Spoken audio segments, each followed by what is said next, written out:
നമസ്കാരം. വണ്ണക്കൂടുതൽ അഥവാ പൊണ്ണത്തടിക്ക് മരുന്നെടുക്കണമോ വേണ്ടയോ? പലപ്പോഴും പലർക്കും അറിയേണ്ട കാര്യം, ഇതിനെന്തെങ്കിലും മരുന്നുകളുണ്ടോ?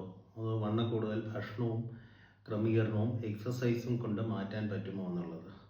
ഇപ്പോൾ നിലവിൽ വണ്ണക്കൂടുതലിനായി ലോകമെമ്പാടും ഉപയോഗിച്ചുകൊണ്ടിരുന്ന 2 ഇനം കുത്തിവയ്പ്പുകൾ കഴിഞ്ഞ 4-5 മാസമായി നമ്മുടെ നാട്ടിലും വന്നിറങ്ങിയിട്ടുണ്ട്.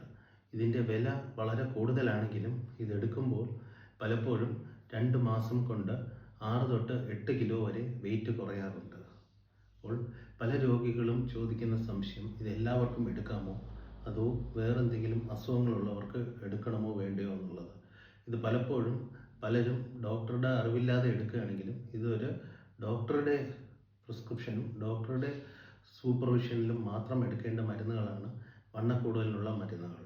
നിലവിൽ GLP-1 റിസപ്റ്റർ അഗണിസ്റ്റ് എന്ന പേരിൽ സീമാഗ്ലൂട്ടൈഡ്, ടിർസെഫെറ്റൈഡ് എന്നീ 2 മരുന്നുകൾ വിപണിയിൽ ലഭ്യമാണ്. ഇത് ഡോക്ടറുടെ നിർദ്ദേശാനുസരണം അമിതവണ്ണം അഥവാ BMI 30-ന് മുകളിലുള്ളവരോ 27-ന് മുകളിൽ മറ്റ് പ്രമേഹം, പ്രഷർ ഇതുപോലത്തെ അസുഖമുള്ളവരോ ഡോക്ടറുടെ നിർദ്ദേശാനുസരണം എടുക്കാവുന്നതാണ്. നന്ദി.